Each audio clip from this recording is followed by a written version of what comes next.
उनका जो एसोसिएशन है उसको नेशनल गवर्नर्स एसोसिएशन कहा जाता है। कुल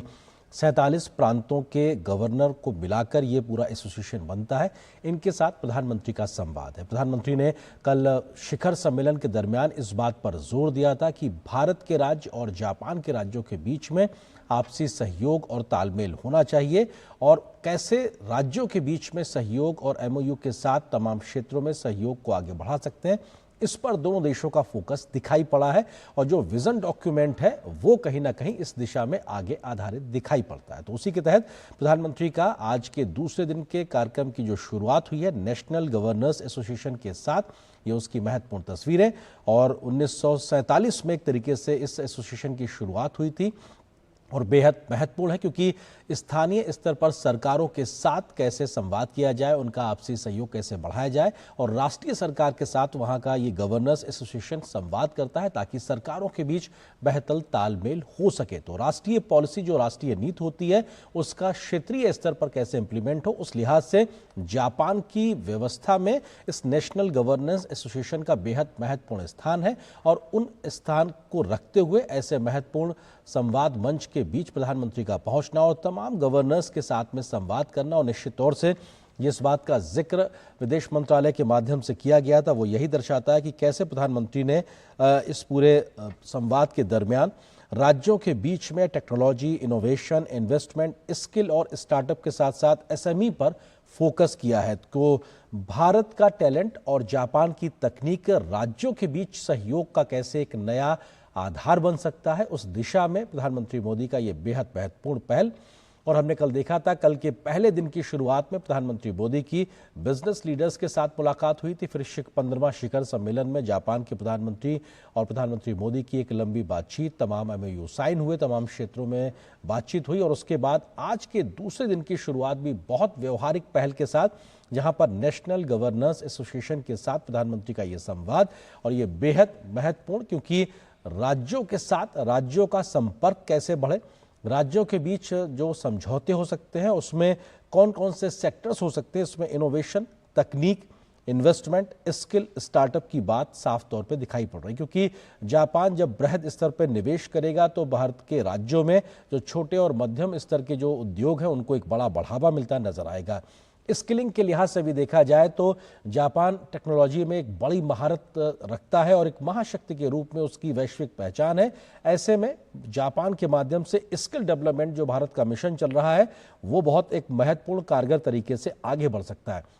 भारत में एक बहुत समृद्ध स्टार्टअप इकोसिस्टम तैयार किया है, लेकिन इसमें तकनीकी सहयोग अगर जापान का मिलता है तो उस दिशा में एक बड़ी कामयाबी हासिल हो सकती है और ये अपने आप में बेहद महत्वपूर्ण होगा क्योंकि स्किल और स्टार्टअप को लेकर भी फोकस दिखाई पड़ रहा है और इनोवेशन को लेकर किस तरह से भारत में एक बड़ा इकोसिस्टम तैयार किया गया इनोवेशन को लेकर, उस दिशा में जापान और भारत मिलकर कैसे आगे बढ़ सकते हैं, उसमें क्षेत्रीय सहयोग, राज्यों के बीच सहयोग कैसे बढ़ सकता है, उसमें एक बड़ा नवाचार दिखाई पड़ सकता है। और तकनीकी तौर पर अगर बात की जाए तो ये एक तरीके से आधार होगा दोनों देशों के बीच में, जहां पर नेशनल गवर्नर्स एसोसिएशन के तमाम गवर्नर्स के साथ प्रधानमंत्री का ये संवाद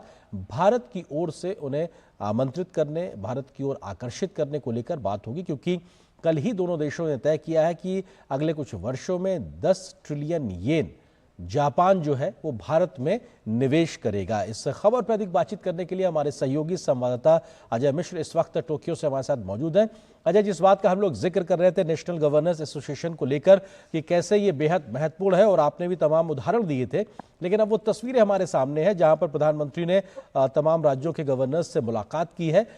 किस सेक्टर पे फोकस हो सकता है और कैसे ये इंप्लीमेंटेशन की दिशा में आगे बढ़ते नजर आएंगे राज्यों के बीच बेहतर तालमेल और सहयोग को लेकर? अजय।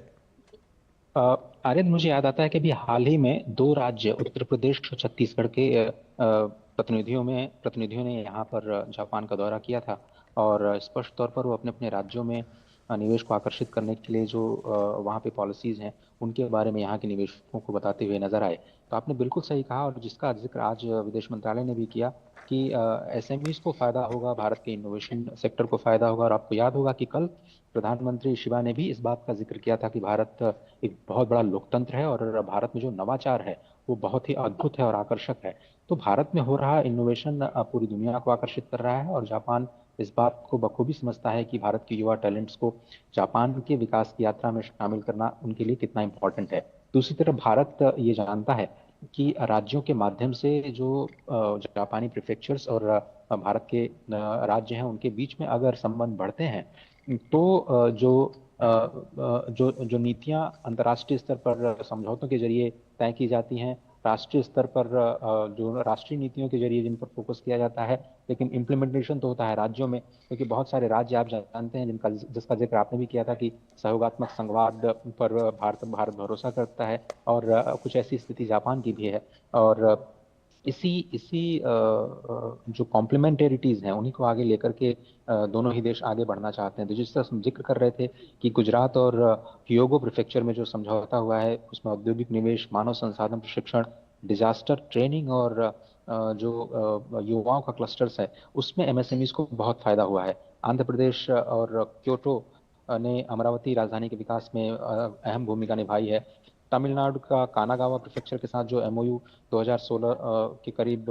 साइन किया गया था उसमें मैन्युफैक्चरिंग, ऑटो, इलेक्ट्रॉनिक्स, क्योंकि आपने सेक्टर्स की बात की तो मैन्युफैक्चरिंग, ऑटो और इलेक्ट्रॉनिक्स के साथ साथ जो शहरी प्रबंधन होता जी। है उसमें काफी फायदा होने की उम्मीद है। दिल्ली टोक्यो शहर के तौर पर आप जानते हैं कि दोनों के बीच में दोस्ती की शुरुआत हुई थी। दिल्ली मेट्रो आपके सामने है, जिसमें और अगर कर्नाटका की बात करें तो कर्नाटका के माई और केरल का जो यहाँ का सैनिम रीजन है, उत्तर प्रदेश का यामांशी रीजन है, उसके साथ जो समझौता है वो हो सकता है। ये बहुत ही इंपॉर्टेंट है समझना कि दोनों ही देश एक जैसी लोकतांत्रिक मूल्यों में विश्वास रखते हैं। जो राज्य यहाँ पर भी राजनीतिक तौर पर बिल्कुल स्वतंत्र हैं अपनी नीतियों को लागू करने के लिए, और